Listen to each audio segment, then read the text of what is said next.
Ang Pilipinas ay maaaring maiahon sa pagpapalaganap ng mga solar parks na tutulong sa ating ekonomiya at pagpapaunlad sa daloy ng kuryente sa ating bansa. Noon kasing taong 2022, ang isang kumpanya sa Pilipinas na nagngangalang Solar Philippines ay biglaang naging isa sa mga pinaka-tinitingnan na kumpanya sa Pilipinas. Ito ay dahil sa ulat na nakuha ng kumpanya na mayroon silang mahigit 2,000 ektaryang lupa na kanilang pagmamay-ari. Ang nasabing lupa ay matatagpuan malapit sa Nueva Ecija. Ang mahalagang punto dito ay hindi lamang ang pagmamay-ari ng kumpanya na 2,000 ektaryang lupa, kundi ang balak nilang gamitin ito upang magtayo ng 3.5 gigawatt ng solar power at dagdag pa na 4.5 gigawatt ng battery storage. Ito ang isang tagumpay na hindi maunawaan ng karamihan ng mga tao.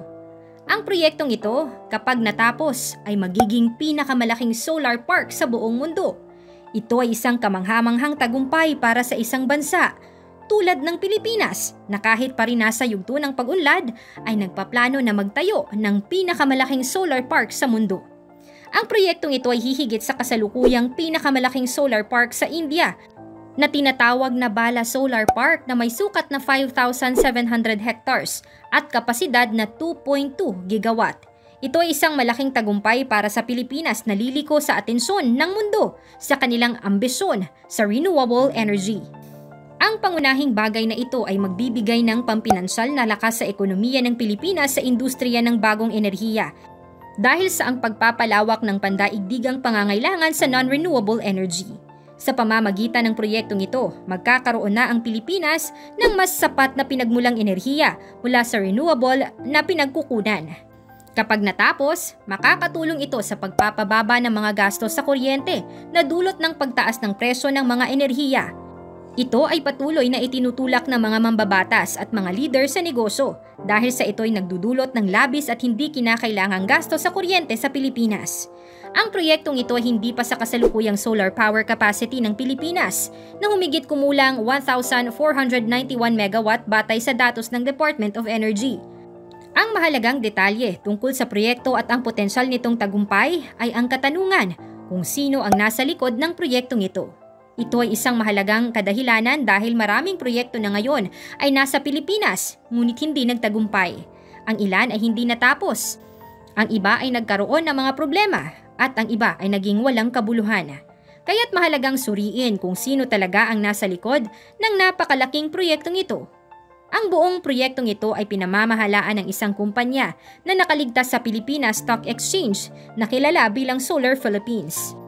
Ang kumpanyang ito ay may iba pang mga subsidiary tulad ng SP New Energy Corporation, Terra Solar Philippines at marami pang ibang kumpanya ng solar. Ang kanilang stock ay nakaligtas sa ticker symbol ng SPNEC na nagkakahalaga ng mga 1 hanggang 1.2 piso bawat shares nito.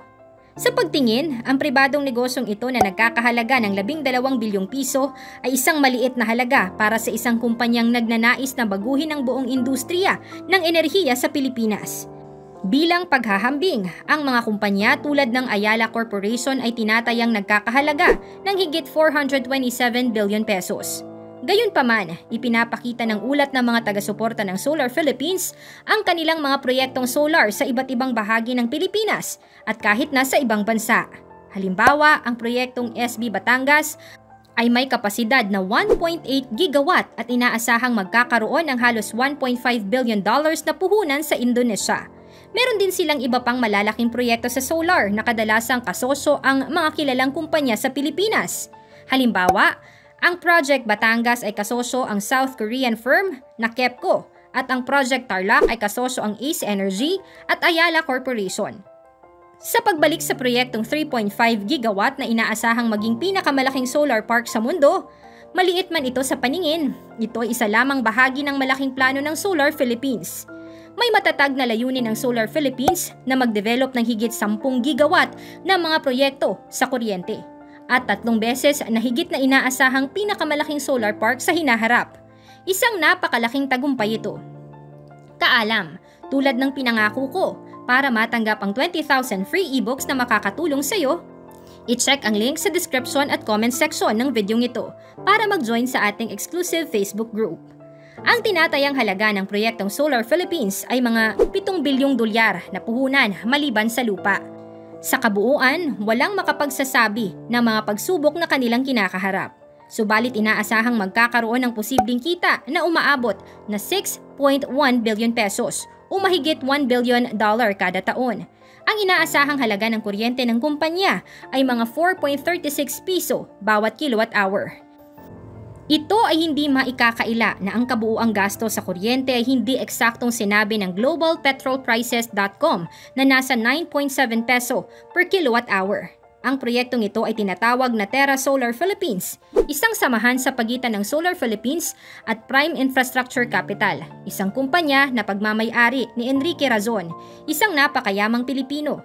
Ang dalawang kumpanyang ito ay nagtatag ng Terra Solar Philippines, kung saan ang Solar Philippines ay may 49.9 na pagmamay-ari, habang ang infrastructures ay may 50.1 na pagmamay-ari. Ang proyektong ito na may sukat na 2,000 hectares ay tinatayang magkakahalaga na $3.2 billion at inaasahang magbubunga ng 28 bilyong piso o mahigit sa 1 bilyong dolyar na kita taon-taon. Ang proyektong ito ay inaasahang magsisimula sa operasyon sa pamamagitan ng 2025. Ang isang pag-unlad na naiisip nating mangyayari lamang sa loob ng ilang taon, gayunpaman, ang mga detalye ng proyektong ito ay hindi pa rin malinaw. Inaasahan ng Terra Solar na magkakaroon sila ng 2.5 hanggang 3.5 gigawatt ng kuryente at 4 hanggang 4.5 gigawatt ng baterya. Kaya't habang ang kumpanya ay nasa yugtong ito ng proyekto, maaaring magbago ang mga resulta at maaaring magkaroon ng pagkakaiba sa mga inaasahang proyekto. Ang pangunahing tanong na maaaring itanong natin ay ang napakalaking gastos sa simula ng proyekto. Bagamat hindi natin maipagkakaila kung ito ang tama at pinakamahusay na pagpipilian para sa Pilipinas ngayon, maaaring sabihin natin na ang proyektong ito ay may kaugnayan sa isang pribadong kumpanya. Sa makatwid, layunin nitong kumita. Sa kadahilanang ito ay isang pribadong kumpanya, maaari rin nating sabihin na sa kaibahan sa ibang mga malalaking proyekto sa Pilipinas, ito ay hindi gaanong nakasalalay sa mga politiko. Gayunpaman, ang pangunahing tanong na ibinabangon para sa pagsasama ng dalawang malalaking kumpanyang ito ay kung saan nila kukunin ang $3.5 billion para sa kapital na hindi kasama ang lupa. Ang halagang ito na $3.5 billion ay talaga namang napakalaking halaga. Si Enrique Razon, isang Pilipinong negosyante na pangalawa sa pinakamayamang tao sa Pilipinas, ay tinatayang nagkakahalaga ng $6.4 billion ayon sa Forbes. Ito ba ay nagpapahiwatig na siya ang magpupondo nito? Sa katunayan, hindi pa malinaw kung sinong magpupondo ng proyekto.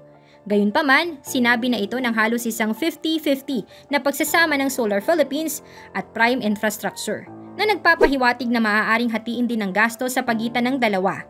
Sa kasalukuyan, tila handa ang Solar Philippines sa salapi.